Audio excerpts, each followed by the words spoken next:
Hello everyone, this is Shivangi. Welcome to Shiv classes. इस video में discuss करने वाले हैं कि इलास्टिसिटी ऑफ सप्लाई किस तरीके से फाइंड आउट करते हैं। तो यहाँ पे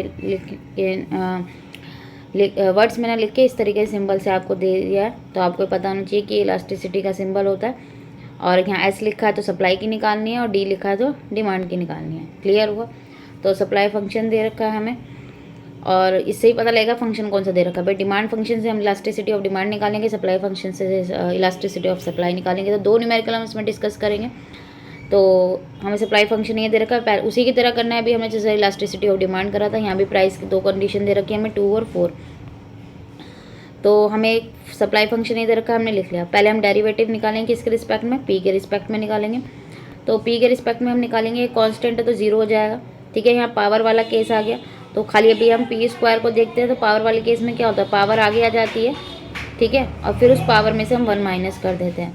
तो कितना आ जाएगा, 2p की पावर 1। तो 1 लिखे ना लिखे कोई बात नहीं है, तो 2p आ गया। और ऑलरेडी 2 इसके पास ऑलरेडी था, तो 2 2 जा 4 हो गया, तो 4p आ गया। क्लियर हुआ? 0 + 4p कितना हो गया हमारा, 4p। अब हमारी इलास्टिसिटी ऑफ सप्लाई का फॉर्मूला dx/dp इंटू p/x। ठीक है, p/x। अब dx dp की वैल्यू कितनी आई हमारी, 4p अभी हमने फाइंड आउट की, और p एज इट इज़ रहेगा। अब x की वैल्यू हमें दे रखी है, यही जो हमारा सप्लाई फंक्शन है। x किसके बराबर है, 5 + 2p²। तो हमने इसकी जगह लिख दिया 5 + 2p²। अब हमें दो कंडीशन दे रखी है, एक बार प्राइस 2 दे रखा है, एक बार प्राइस 4 दे रखा है। तो इस बार प्राइस 2 रखेंगे, तो जहाँ जहाँ p था वहाँ हमने 2 रख दिया। ठीक है, 4p आया था, 4 2 कितना हो गया 8, इनटू में 2 ऊपर है तो 2 लिख दिया। डॉट का मतलब मल्टीप्लाई ही होता है, पता होगा आप लोगों को। और नीचे भी डिनोमिनेटर में भी यहाँ 2 था, तो 2 का स्क्वायर 4, 4 × 2 8 हो गया। तो सिंपल कैलकुलेशन है, इतने तो आपको आती होगी। इतना मैथ्स तो किसी का भी वीक नहीं होगा, ये तो सिंपल कैलकुलेशन है। 8 × 2 16, 5 + 8 13। ठीक है, आप इसको डिवाइड करके यहाँ लिख सकते हैं, कितना आएगा। फिर जब हमारा p आया 4, तो जहाँ जहाँ p था वहाँ हमने 4 लिख दिया। ठीक है, 4 × 4 कितना हो गया 16, और नीचे 4 4 है 16, 16 2 जा 32। और अब मल्टीप्लाई करेंगे, 16 × 4 कितना आ गया 64, 5 + 32 कितना आ गया हमारा 37।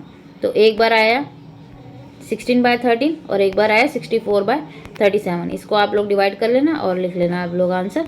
ठीक है, अब आते हैं नेक्स्ट क्वेश्चन पे। सप्लाई फंक्शन ये दे रखा है, प्राइस इलास्टिसिटी ऑफ सप्लाई निकालना है। तो भाई हमने अपना फंक्शन लिख लिया। ठीक है, यहाँ पे हमें कोई कंडीशन नहीं दे रखी भाई, तो यहाँ पे किसके रिस्पेक्ट में निकालेंगे, पी के रिस्पेक्ट में हमें करना है डेरिवेटिव। ठीक है, तो हमें x/x ना देखे, क्वांटिटी हमें q ही दे रखी है यहाँ पे। तो dq/dp, ए कांस्टेंट है तो ये 0 हो जाएगा। ठीक है, अब आर भी कांस्टेंट है तो 0 हो जाएगा। पी किसके साथ है, bp² के साथ, बी के साथ है p²। तो p का स्क्वायर है, p का स्क्वायर है, इसका हम डेरिवेटिव करेंगे। तो 2p, भाई जैसे अब 2 को हमने अलग कर दिया था, उसमें 2 था, आ गया। यहाँ अल्फ़ाबेट दे रखे हैं हमें। ठीक है, अल्फ़ाबेट दे रखे हैं हमें, न्यूमेरिकल नहीं दे रखा, न्यूमरिक हमें कोई डिजिट नहीं दे रखी। तो जैसे हमने 2 को साइड में लिख दिया था एक बार, तो यहाँ हम 2 को भूल गए हैं अभी। तो p की पावर कितनी थी, 2 आगे आ गया। ठीक है, p की पावर 2 - 1 हो जाएगा, तो कितना आ गया 2p की पावर 1, यानी खाली 2p आ गया। तो यहाँ हमारा क्या बन गया 2bp। भाई हमने दोनों जो अल्फ़ाबेट थे वो पीछे लिख दिए और 2 को आगे लिख दिया, 2bp। ठीक है, 0 0 प्लस होंगे तो यही आना 2bp। अब हमने अपना फॉर्मूला लिखा इलास्टिक सप्लाई का, dq/dp इंटू p/q।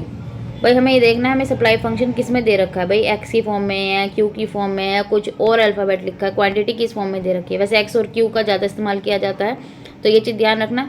x दे रखा है तो यहाँ पे जहाँ जहाँ q है वहाँ x लिखेंगे, अगर q दे रखा है तो q लिखना है।